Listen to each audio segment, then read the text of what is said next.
Renungan pagi pulang ke rumah oleh Ellen G. White, 18 April 2020. Mari kita berdoa.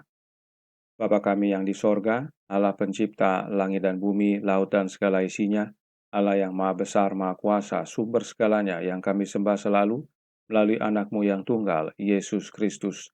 Terpujilah Yesus anak Allah yang maha tinggi, satu-satunya jalan dan kebenaran dan hidup bagi kami. Pada pagi hari ini kami bersyukur boleh bangun dan berbakti dan sebagaimana membaca firman-Mu. Kiranya Roh-Mu ya Yesus, Roh kebenaran, menuntun kami agar mengerti dan menghidupkan. Beserta kami sepanjang perbaktian ini, kehendak-Mu yang jadi. Ampunkan kami akan dosa dan salah, karena kami berdoa hanya melalui Yesus Kristus, anak Allah yang tunggal, yang adalah Tuhan dan Juru Selamat kami. Amin. Renungan hari ini berjudul, apakah kita menyadari kebutuhan kita? Ayat inti terdapat dalam Mazmur 62 ayat 6. Hanya pada Allah saja kiranya aku tenang, sebab daripadanya lah harapanku. Sebagaimana kita memerlukan makanan untuk mempertahankan tenaga fisik kita, begitu juga kita memerlukan Kristus, roti dari surga untuk mempertahankan kehidupan rohani kita dan memberikan kekuatan untuk melakukan pekerjaan Allah. Sebagaimana tubuh terus-menerus menerima makanan yang mempertahankan kehidupan dan kekuatan, begitu juga jiwa harus senantiasa berhubungan erat dengan Kristus, berserah kepadanya dan bergantung sepenuhnya kepadanya. Sebagaimana pejalan kaki mencari mata air di padang gurun, lalu menemukannya dan memuaskan dahaganya, hendaknya begitulah dahaga orang Kristen untuk memperoleh air murni kehidupan yang bersumber dari Kristus. Sementara kita memandang kesempurnaan tabiat Juru Selamat kita, kita akan lebih rindu diubah dan dibaharui sepenuhnya dalam citra kesuciannya. Semakin kita kenal Allah, semakin tinggi cita-cita tabiat kita, dan semakin sungguh-sungguh kerinduan kita untuk memantulkan citranya. Unsur ilahi digabungkan dengan unsur manusia. Apabila jiwa mencapai Allah dan hati yang rindu dapat mengatakan, hanya pada Allah saja kiranya aku tenang, sebab daripadanya lah harapanku. Mazmur 62 ayat 5. Jika engkau merasa perlu dalam jiwamu, jika engkau lapar dan dahaga akan kebenaran, ini adalah bukti bahwa Kristus telah menempa dalam hatimu hal-hal yang tidak mungkin engkau lakukan sendiri, supaya Dia dapat melakukan bagimu melalui anugerah Roh Kudus. Kita tidak perlu memuaskan dahaga kita di sungai-sungai yang dangkal, karena sumber besar adalah di atas kita, yang airnya berkelimpahan dapat kita minum dengan bebas, jika kita naik lebih tinggi sedikit pada jalan iman. Firman Allah adalah mata air kehidupan. Apabila engkau mencari mata air hidup ini melalui Roh Kudus, engkau akan dibawa ke dalam perhubungan yang erat dengan Kristus. Kebenaran-kebenaran biasa akan menyatakan diri kepada pikiranmu dalam suatu aspek yang baru. Ayat-ayat kitab suci akan muncul kepadamu dengan suatu makna yang baru. Sebagai cahaya terang, engkau akan melihat hubungan kebenaran-kebenaran lain dengan pekerjaan penebusan, dan engkau akan mengetahui bahwa Kristus tengah memimpinmu. Guru ilahi berada di sampingmu. Apabila Roh Kudus membuka kepadamu kebenaran, engkau akan menghargai pengalaman yang paling mulia itu dan akan rindu untuk berbicara kepada orang-orang lain tentang hal-hal yang menghiburkan yang telah dinyatakan kepadamu.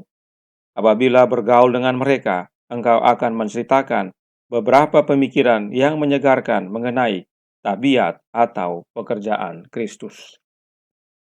Saudaraku dalam Tuhan, kebutuhan yang renungan hari ini nyatakan adalah kebutuhan akan Yesus yang adalah roti hidup bagi kehidupan kerohanian kita. Namun, ada beberapa informasi yang perlu dipelajari agar pemahaman umat Allah menjadi lebih jelas dan benar. Pertama, pulang ke rumah halaman 121 paragraf 1 berkata, sebagaimana tubuh terus-menerus menerima makanan yang mempertahankan kehidupan dari kekuatan. Begitu juga jiwa harus senantiasa berhubungan erat dengan Kristus, berserah kepadanya, dan bergantung sepenuhnya kepadanya. Agar kerohanian kita sehat, kita harus berhubungan erat dengan Kristus, berserah kepada Kristus, dan bergantung sepenuhnya kepada Kristus. Jangan lupa pelajaran renungan tanggal 16 April yang berkata, orang yang mengaku Kristus haruslah mempunyai Kristus berada di dalam dia. Ia tidak dapat berhubungan dengan yang tidak diterimanya. Jadi kalau mau berhubungan erat dengan Kristus, berarti harus menerima Kristus di dalam diri kita. Kedua, ulang ke rumah halaman 121, paragraf kedua, berkata, sebagaimana pejalan kaki mencari mata air di padang gurun lalu menemukannya dan memuaskan dahaganya, hendaknya begitulah dahaga orang Kristen untuk memperoleh air murni kehidupan yang bersumber dari Kristus. Air kehidupan itu bersumber dari Kristus. Kristuslah sumber air hidup. Apakah air hidup itu? Yohanes 7 ayat 37 sampai 39. Dan pada hari terakhir, yaitu pada puncak perayaan itu, Yesus berdiri dan berseru, barang siapa haus, baiklah ia datang kepadaku dan minum. Barang siapa percaya kepadaku, seperti yang dikatakan oleh kitab suci, dari dalam hatinya akan mengalir aliran-aliran air hidup. Yang dimaksudkannya ialah roh yang akan diterima oleh mereka yang percaya kepadanya.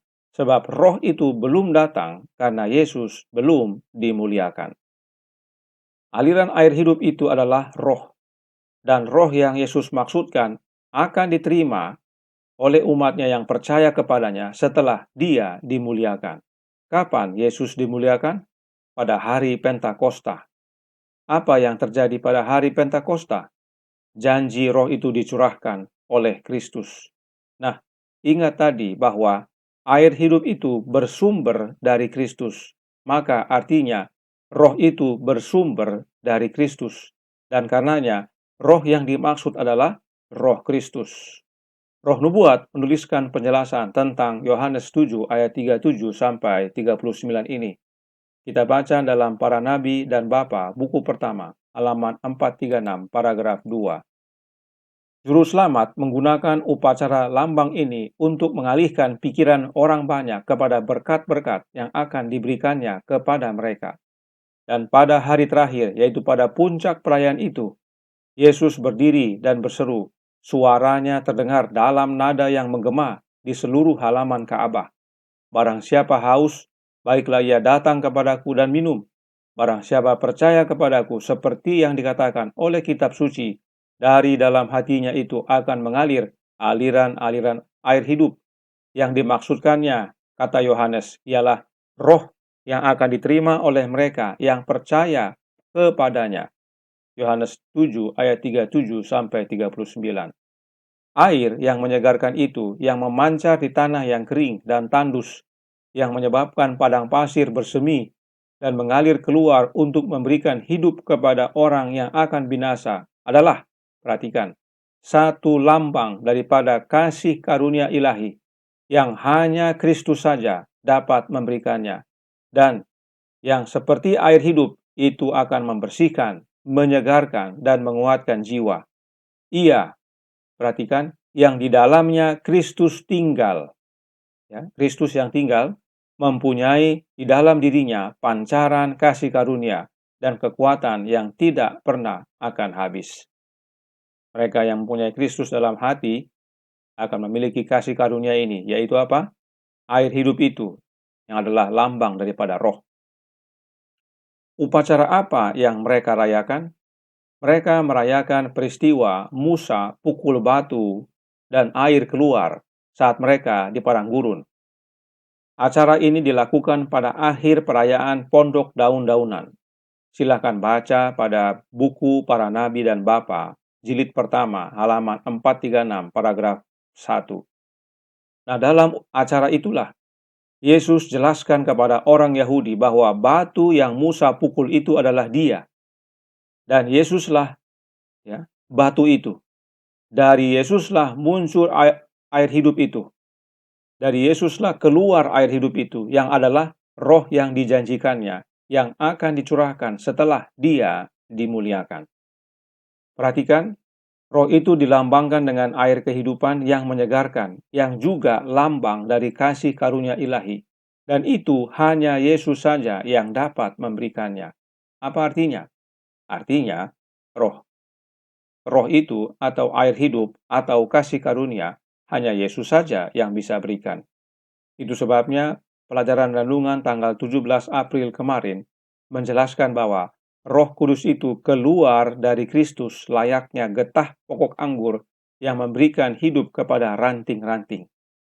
Jadi, batu yang dipukul adalah Yesus Kristus dan air yang keluar dari batu itu adalah Roh-Nya Kristus yang kudus.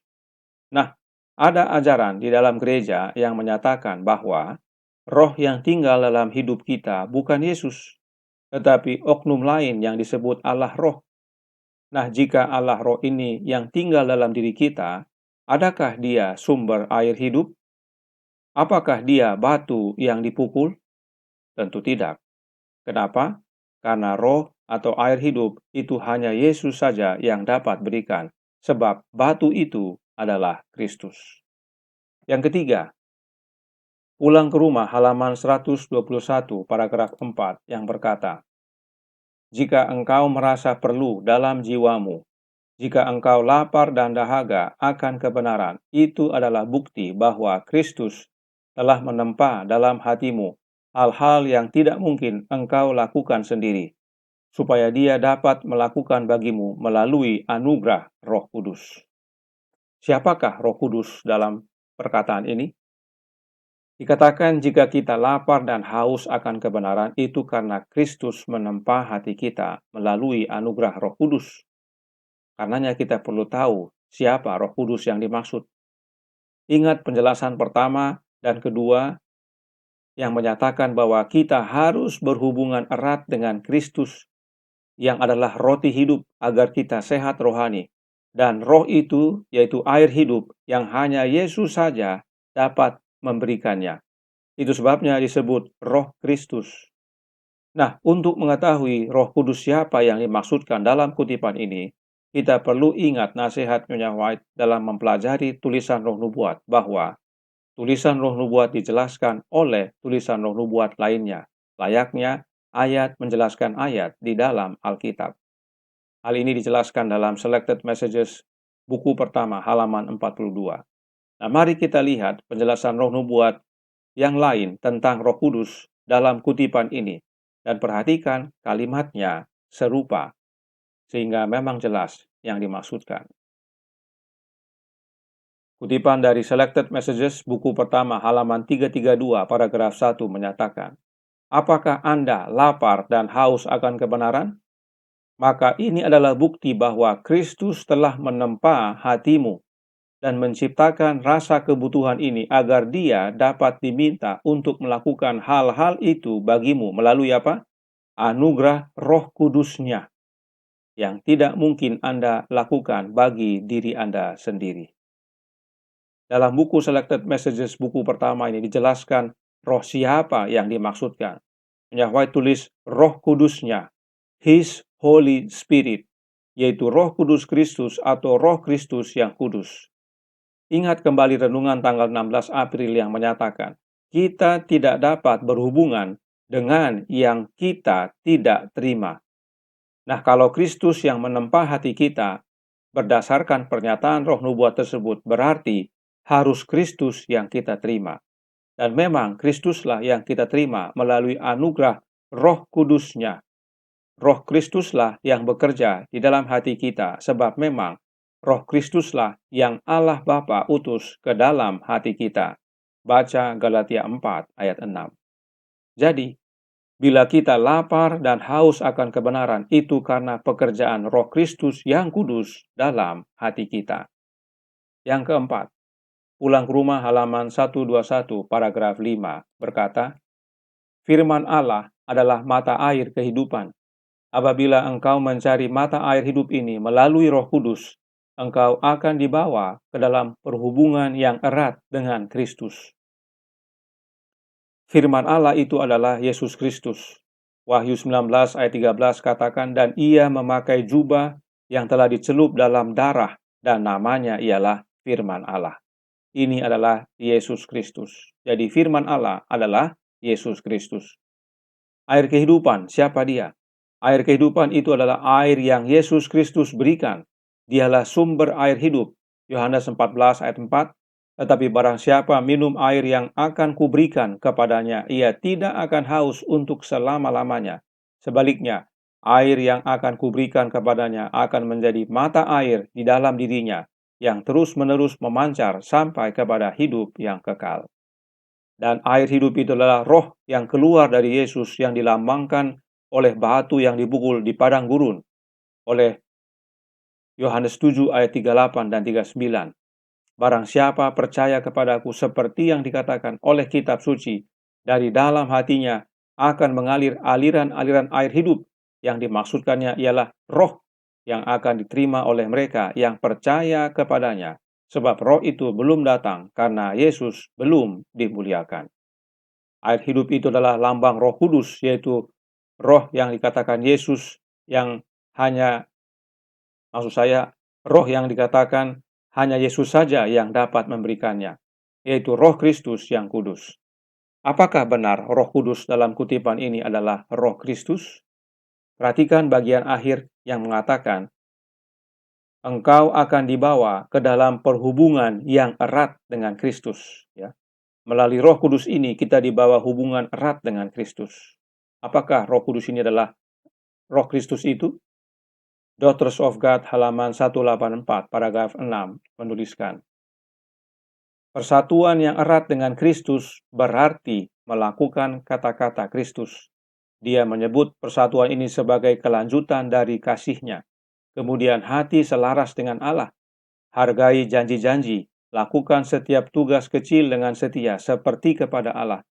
Jikalau kamu menuruti perintahku, kamu akan tinggal dalam kasihku. Ini adalah kepatuhan dan ketergantungan. Bagaimana untuk memiliki persatuan yang erat dengan Kristus atau close union with Christ? Dengan menuruti perintah-Nya, melakukan kata-katanya, dan tinggal dalam kasih-Nya. Ini dikutip dari Yohanes 15 ayat 10. Lihat Yohanes 15 ayat 4 tentang tinggal dalam Kristus dan Kristus dalam kita. Yahweh jelaskan dalam Alfa Omega jilid 6 halaman 320 paragraf 1. Tinggal di dalam aku dan aku dalam kamu. Tinggal di dalam Kristus berarti selalu menerima roh-Nya. Suatu kehidupan penyerahan yang tidak terbatas kepada pekerjaannya. Saluran perhubungan harus terbuka terus-menerus antara manusia dan Allah-Nya. Sebagaimana carang pokok anggur senantiasa mengisap sari dari pokok anggur yang hidup, demikian juga kita harus berpaut pada Yesus dan menerima daripadanya oleh iman, kekuatan, dan kesempurnaan karakternya sendiri. Jadi, cara untuk tinggal dalam Kristus dan Kristus tinggal dalam kita adalah dengan selalu menerima roh-Nya, yaitu Roh Kristus. Sebab dialah saluran atau jalan yang menghubungkan kita, manusia, dengan Allah Bapa. Roh Kristus dalam penjelasan ini digambarkan sebagai sari dari pokok anggur yang hidup. Inilah cara untuk memiliki hubungan yang erat dengan Kristus. Dalam tulisan lain disebutkan oleh Nyonya White, Testimonies for the Church volume 5 halaman 344 paragraf 2, kita baca kembali. Jika luka dan hinaan ditanggung dengan lemah lembut, jika kata-kata yang menghina ditanggapi dengan jawaban yang lembut, dan tindakan yang menindas dengan kebaikan, ini adalah bukti bahwa Roh Kristus berdiam di dalam hati, bahwa getah dari pokok anggur yang hidup mengalir ke cabang-cabang. Kita berada di sekolah Kristus dalam kehidupan ini, di mana kita harus belajar untuk menjadi lemah lembut dan rendah hati. Yang White tulis, Roh Kristus disamakan dengan getah dari pokok anggur. Karenanya, kita berhubungan erat dengan Kristus yang adalah pokok anggur dengan menerima roh-Nya yang kudus. Roh Kristus yang adalah getah pokok anggur itu. Jika getah tidak mengalir dalam ranting, maka ranting mati dan terputus dari pokok anggur. Inilah yang umat Allah perlu pahami tentang Roh Kudus itu. Roh Kudus bukan oknum lain yang berbeda dari Kristus, tetapi itu adalah rohnya Kristus itu sendiri, getah dari pokok anggur yang benar. Jadi, dari penjelasan pertama sampai keempat ini, semuanya tentang Kristus dan tentang rohnya yang kudus. Kelima, yang terakhir, pulang ke rumah, halaman 121 paragraf 6, yang berkata, apabila Roh Kudus membuka kepadamu kebenaran, engkau akan menghargai pengalaman yang paling mulia itu dan akan rindu untuk berbicara kepada orang-orang lain tentang hal-hal yang menghiburkan yang telah dinyatakan kepadamu. Roh Kudus siapa yang dimaksudkan yang membuka kepada kita kebenaran? Kembali, Roh Nubuat menjelaskan dirinya sendiri. Suratnya nomor 29 tahun 1865 paragraf 9, Nyonya White menuliskan, Kristus berbicara melalui agen manusianya dan rohnya, yaitu rohnya Kristus, datang dekat pada setiap hati. Kristuslah yang membuka pemahaman agar jiwa dapat membedakan kebenaran seperti di dalam Yesus. Jelas, Kristus yang membuka kebenaran kepada kita sebagaimana dalam dirinya, dan itu melalui rohnya yang kudus. Sebab memang Kristus adalah kebenaran. Yohanes 14 ayat 6. Jadi, menjawab pertanyaan judul renungan hari ini, apakah kita menyadari kebutuhan kita? Melalui 5 penjelasan singkat dari renungan hari ini, jelas kita sekarang sudah sadar bahwa kebutuhan kita adalah kebutuhan akan Kristus, dan itu melalui kehadiran rohnya yang kudus. Sebab Yesus adalah pokok anggur, kita adalah ranting-rantingnya, dan supaya kita hidup, maka kita harus menerima getah dari pokok anggur, yaitu roh Kristus yang kudus, roh yang menghidupkan. Inilah kebutuhan kita yang terutama agar kita hidup. Karenanya, ingat kutipan singkat berikut ini dalam surat nomor 66 tahun 1894 paragraf 18. Adalah tidak aman untuk menangkap roh dari yang lain. Kami mau Roh Kudus yang adalah Yesus Kristus. Tuhan memberkati. Saya bawa dalam nama Yesus. Amin. Mari kita berdoa. Bapa kami yang di sorga, Allah pencipta langit dan bumi, laut dan segala isinya, Allah yang maha besar, maha kuasa, sumber segalanya yang kami sembah selalu, melalui anak-Mu yang tunggal, Yesus Kristus. Terima kasih atas nasihat yang penting dan menguatkan bagi kami. Kami perlu menyadari kebutuhan kami, dan kebutuhan kami sebagaimana pelajaran hari ini, hanyalah Kristus. Dialah roti hidup, dialah air kehidupan, dialah getah pokok anggur yang benar. Oleh karena itu, biarlah rohnya yang kudus, yaitu roh Yesus, tinggal dalam hati kami, agar masing-masing kami tinggal dalam Dia, dan Dia dalam kami. Itulah saluran kehidupan. Beserta kami ya Bapa sepanjang hari ini, kehendak-Mu yang jadi, karena kami berdoa hanya melalui anak-Mu yang tunggal, Yesus Kristus, yang adalah Tuhan dan Juru Selamat kami. Amin.